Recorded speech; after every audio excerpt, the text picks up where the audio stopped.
Donc, Éric Savarez, je voudrais donc ici présenter la future, puisque c'est un diplôme qui n'existe pas, bi-licence économie sciences politiques, c'est-à-dire une formation qui ouvre à la rentrée prochaine en septembre 2021. Alors, comme c'est une bi-licence économie sciences politiques, on a prévu qu'elle soit pédagogiquement co-encadrée. C'est la raison pour laquelle il y aura un responsable pédagogique à la faculté d'économie et un responsable pédagogique à la faculté de sciences politiques, puisque les cours vont être dispensés sur 2 sites, en faculté d'économie et en sciences politiques, en économie avec les étudiants en sciences éco, et en sciences politiques avec les étudiants en sciences politiques. Alors, je vais commencer par une présentation assez générale.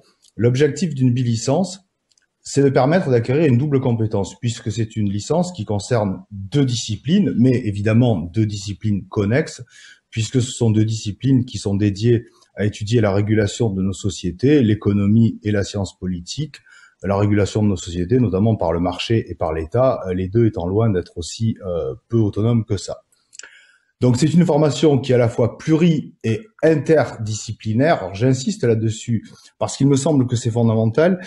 Pluridisciplinaire parce qu'il y a 2 disciplines. Interdisciplinaire, ce qui me paraît beaucoup plus important, parce que les outils des 2 disciplines proposées, l'économie et la science politique, doivent permettre aux étudiants progressivement de mieux comprendre avec 2 genres disciplinaires les mêmes questions, la santé, l'environnement, l'emploi, liste évidemment non exhaustive, je n'ai mis que quelques exemples, mais il existe des tas de questions dans nos sociétés contemporaines qui peuvent être mieux comprises avec des outils disciplinaires variés, mais encore une fois qui servent à mieux comprendre les mêmes questions. Pour continuer la présentation, je voudrais souligner qu'il s'agit d'une bi-licence. On me pose souvent la question, c'est pas une double licence, c'est-à-dire qu'au terme de la formation, on va pas donner aux étudiants qui auront réussi une licence sciences politiques et une licence d'économie. On va leur donner une bi-licence, c'est-à-dire un diplôme original, un seul diplôme original, qui atteste d'une double compétence, ce qui a conduit à la création d'une mention spéciale hors nomenclature, la mention économie sciences politiques, qui sera associée à cette formation. Enfin, il faut préciser, toujours au titre de présentation générale, qu'il s'agit d'une formation très sélective, puisque nous aurons à l'ouverture 30 places. On commence avec, en gros, la valeur d'un groupe de TD. Donc, une formation très sélective.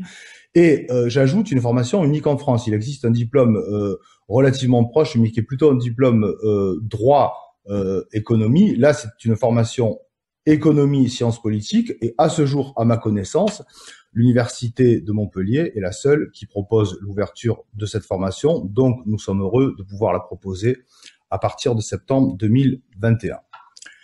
Quelles sont les compétences attendues des candidats qui voudraient intégrer cette formation? Bien sûr, il faut être honnête et le dire maintenant, qui dit bi-licence dit exigence augmentée. Pourquoi? Parce que pour avoir des chances d'être admis dans cette formation, d'être sélectionné, il va falloir satisfaire aux attendus nécessaires à réussir en licence de sciences politiques et aux attendus nécessaires à réussir en licence d'économie. Et donc, il va falloir avoir validé un certain nombre de compétences. On les valide en principe par de bons résultats au lycée dans un certain nombre de domaines. Alors, ça concerne d'une part l'histoire, les sciences économiques et sociales, la science politique, puisqu'il faut avoir un socle de connaissances générales et de compétences générales en sciences sociales. Dans le domaine scientifique également, il va falloir témoigner d'une solide compétence en mathématiques et en statistiques. Pourquoi? Parce que les mathématiques et les statistiques sont indispensables à réussir en économie, mais aussi indispensables pour apprendre les méthodes quantitatives en sciences politiques dont parlait précédemment mon collègue Alexandre Dezay. Donc des compétences dans les sciences sociales, des compétences dans le domaine scientifique, particulièrement en mathématiques et en statistiques, et puis des compétences aussi dans le domaine de la littérature et de la philosophie. Il nous semble qu'il faut avoir des étudiants qui témoignent d'une solide culture générale, d'une bonne capacité d'expression orale et écrite, d'une bonne capacité de synthèse. Je dirais que les attendus d'une formation de ce type, me semble-t-il, c'est qu'il faut montrer des compétences dans le domaine des chiffres, si je puis dire, et dans le domaine des lettres. Et c'est ce qui fait un peu, peut-être, la particularité de cette formation, en tout cas en matière d'attendus. Comment cette formation va-t-elle être organisée? Les étudiants suivent des enseignements dans deux facultés. D'abord à la faculté d'économie, ils y suivront des enseignements d'économie. Ensuite à la faculté de droit et de sciences politiques, où ils suivront des enseignements de sciences politiques. Il y a donc deux adresses et deux sites à retenir. Le site de Richter, vous avez l'adresse en encadré en dessous où seront dispensés les enseignements d'économie. Le site rue de l'Université où seront dispensés les enseignements de sciences politiques. Alors je me suis empressé de souligner entre parenthèses que le transport de l'un vers l'autre prend une vingtaine de minutes en tramway, tout compris, et que évidemment on va faire en sorte quand même que les cours de sciences politiques et d'économie soient regroupés de façon à ce que les déplacements ne soient pas incessants. Il y a une organisation à acquérir au début et puis ça devrait se passer de manière assez fluide. Par simplification, on a également décidé, puisque comme le rappelait mon collègue, on a fait un peu de place pour les étudiants en bilicence. Donc il y aura 30 étudiants qui s'inscriront en bilicence. Par simplification, on a choisi que les inscriptions se fassent toutes à la faculté de droit et de sciences politiques pour éviter qu'il y ait une complexité administrative trop grande pour les étudiants. Donc, à retenir les deux sites et les deux adresses, à retenir également que les candidats à une admission peuvent obtenir soit des renseignements administratifs à l'adresse qui a été créée ecosciences-po-candidature@dumontpellier.fr, adresse générique qui atterrit dans la boîte mail de la responsable administrative et pédagogique du département de sciences politiques et dans son équivalent à la faculté d'économie. Et puis, une adresse générique ecosciences-po-responsable@dumontpellier.fr qui atterrirait dans la boîte mail du responsable pédagogique en sciences politiques et du responsable pédagogique en sciences économiques. Celui qui répondra sera celui qui sera concerné, évidemment, par les questions en fonction du genre disciplinaire. Quelques mots sur les maquettes d'enseignement. Alors, comme c'est une licence, bien sûr, elle est architecturée autour de 6 semestres avec un bloc de compétences fondamentales, un bloc de compétences complémentaires et un bloc de compétences transversales dans chaque semestre. Ce qu'il faut observer, c'est que, évidemment, on suit une logique de progression. La première année, ce sont des enseignements plutôt très généralistes. C'est vrai pour l'économie, c'est vrai pour la science politique. La seconde année, on spécialise un peu plus. La troisième année, on rentre dans des thématiques un peu plus spécialisées. Ce qu'il faut retenir ici, c'est que puisque c'est une licence bidisciplinaire, dans chaque bloc de compétences, par exemple le semestre 1, compétences fondamentales, on a 2 cours de sciences politiques, 2 cours d'économie. Dans le bloc de compétences complémentaires, c'est pareil. Par simplification, les 2 premiers cours sont des cours de sciences politiques, les 2 suivants sont des cours d'économie, et ainsi de suite pour les semestres 1, 2, 3, 4, 5, 6. Autrement dit, il y a bien l'idée de mobiliser les compétences des deux disciplines. Alors évidemment, au début, introduction à la science politique et vie politique française, ce sont des enseignements très généralistes. Principe d'économie et histoire des faits économiques, c'est pareil. Mais vous voyez que, par exemple, quand on continue un petit peu, on va avoir, par exemple, dans le semestre 4, des cours de théorie politique, de démographie économique, de mathématiques pour économistes, autrement dit, des cours plus spécialisés. Et l'architecture est la même pour chaque semestre. Alors, ça veut dire que l'interdisciplinarité est active. On peut ajouter ce principe de base qui nous a paru très important.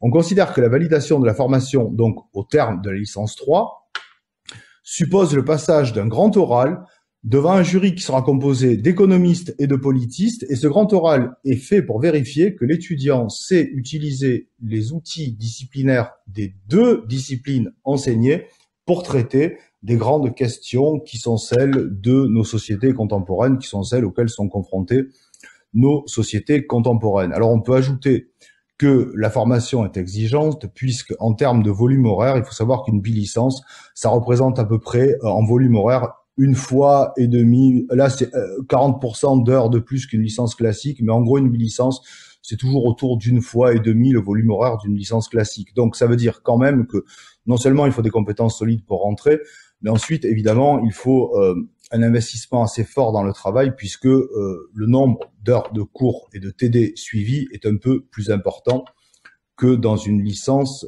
classique. Quels sont les débouchés attendus et les poursuites d'études? Alors, les diplômes sont tous associés à des mentions. Je l'ai dit tout à l'heure, la licence de sciences politiques, elle est associée à la mention sciences politiques. La licence d'économie est associée à la mention économie. Pour créer une double licence, ici, on a créé une nouvelle mention hors nomenclature, la mention économie sciences politiques, ce qui nous permettra peut-être à terme de poursuivre et de créer des masters bidisciplinaires sur des domaines plus spécialisés. Mais je dirais que le fait d'avoir créé cette mention permet d'abord de définir l'originalité de la formation et puis peut-être permettra de continuer après. Alors, les titulaires d'une bilicence, économie, sciences politiques, doivent pouvoir candidater à la fois dans les meilleurs masters d'économie, puisqu'ils auront suivi tous les cours fondamentaux d'une licence d'économie, et dans les meilleurs masters de sciences politiques, puisqu'ils auront également suivi tous les cours fondamentaux de sciences politiques. Ils peuvent également candidater à des grandes écoles ou à des formations de master peut-être à venir, c'est-à-dire des masters qui auraient la mention économie, sciences politiques et qui seraient des masters bidisciplinaires. En termes de débouchés, il nous semble que cette licence et à la suite évidemment des masters, puisqu'on ne doute pas que, comme pour les étudiants en sciences politiques, beaucoup choisiront de poursuivre des études en master. Il s'agit de préparer des cadres de la fonction publique ou du secteur privé qui pourraient investir les futurs métiers porteurs dans divers domaines.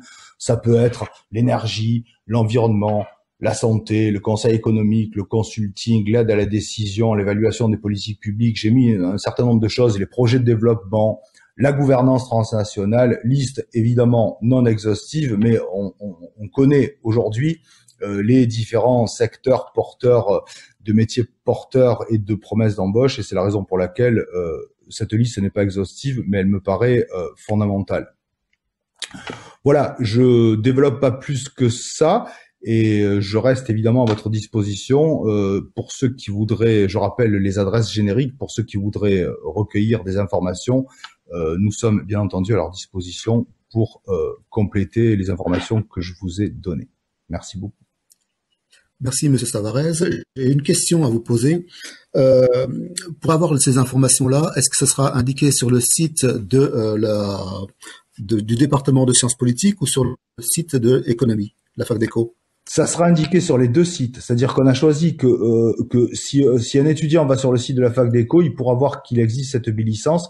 Même chose s'il va sur le site du département de sciences politiques ou de la faculté de droit des sciences politiques. On a décidé que tout serait dédoublé, sauf l'inscription administrative.